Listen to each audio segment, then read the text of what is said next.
ప్రభుత్వం విడుదల చేసిన నూతన జీవోల ప్రకారం లేఅవుట్ మరియు భవన నిర్మాణ ప్లాన్లను తయారు చేసి స్వర్ణాంధ్రప్రదేశ్ సాధనకు ఇంజనీర్లు, ఆర్కిటెక్చర్స్, ఎల్పీటీలు కృషి చేయాలని Amalapuram urban development authority planning officer Satyamurthy కోరారు. కాకినాడ జేఎన్టీయూ సెమినార్ హాల్లో నెరెడ్కో కాకినాడ చాప్టర్ ఆధ్వర్యంలో ల్యాండ్ రెగ్యులరైజేషన్ స్కీమ్, లేఅవుట్ మరియు బిల్డింగ్ రూల్స్, సెల్ఫ్ సర్టిఫికేషన్ జీవోలపై తమ సంస్థ సభ్యులతో పాటు దాని అనుబంధ సభ్యులు అందరికీ అవగాహన కార్యక్రమం జరిగింది.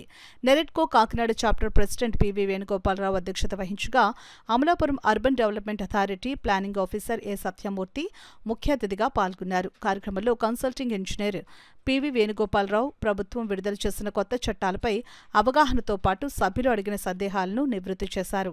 ఈ కార్యక్రమంలో NAREDCO general secretary K Upesh, treasurer V Nageswararao, vice president VV Ramanamurthy, executive vice president Ramakrishna, joint secretary Prithviraju, executive member వెంకటేశ్వరరావుతో పాటు పెద్ద సంఖ్యలో బిల్డర్స్, డెవలపర్స్, ఇంజనీర్లు, ఆర్కిటెక్చర్స్, ఎల్పీటీలు, వాల్యూవర్స్ మరియు నిర్మాణ రంగంలో వ్యాపారం నిర్వహిస్తున్న వ్యక్తులు రాష్ట్ర నలుమూలల నుండి చాలా ఉత్సాహంగా పాల్గొన్నారు. ఈ కార్యక్రమంలో పలువురు ఎల్పీటీలు సెల్ఫ్ సర్టిఫికేషన్ జీవోపై తమకు కలిగే ఇబ్బందులపై పలు సందేహాలు వెల్లబుచ్చారు. సైట్ వెరిఫికేషన్ అంటే ఇప్పుడు వాళ్ళు వచ్చిన వెంటనే మనం ప్రాజెక్ట్ డాక్యుమెంట్ తీసుకొచ్చారని యాక్సెప్ట్ చేయడానికి లేదు.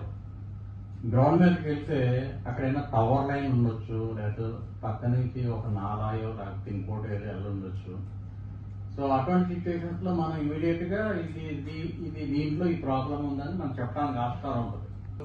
మాస్టర్ ప్లాన్ లో ఏముందో ల్యాండ్ యూజ్ అనేది చూసుకోవాలి. మనం మాస్టర్ ప్లాన్ లో ఆ ల్యాండ్ యూజ్ వాళ్ళు అనుకున్న దానికి సాటిస్ఫై అవుతుందో లేదంటే అక్కడ మాస్టర్ ప్లాన్ రోడ్స్ కొత్తవి ఉన్నాయా, లాంగ్ రోజు ఏమైనా రోడ్స్ వెళ్తున్నాయా, అవి మనం చూసుకోవాలి. నెక్స్ట్ క్లయింట్ యొక్క ఉద్దేశం ఏంటి, దాంట్లో ఏం కట్టాలనుకుంటున్నారు క్లయింట్, అది తెలుసుకోవాలి.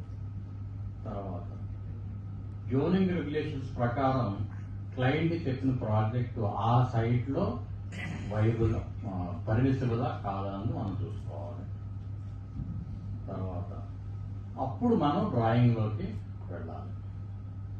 డ్రాయింగ్లో వెళ్ళిన తర్వాత ఆ సెట్ బ్యాక్స్ని బట్టి లేకపోతే పార్కింగ్ రిక్వైర్మెంట్లు ఇవన్నీ మనం చూసుకుంటాం.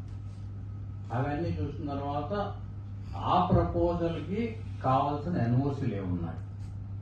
ఎన్ఓసీలు అంటే సపోజు ఇది హైరేజ్ బిల్డింగ్ అంటే ఫైర్ ఎన్ఓసీ కావాలి, కమర్షియల్ బిల్డింగ్ పెద్దది కావాలనుకుంటే ఫైర్ ఎన్ఓసీ కావాలి, ప్లస్ ఈసీబీసీ అనేది ఒకటి ఉంది, ఎనర్జీ కన్జర్వేషన్ బిల్డింగ్ కోడ్ అని ఒకటి పెట్టారు.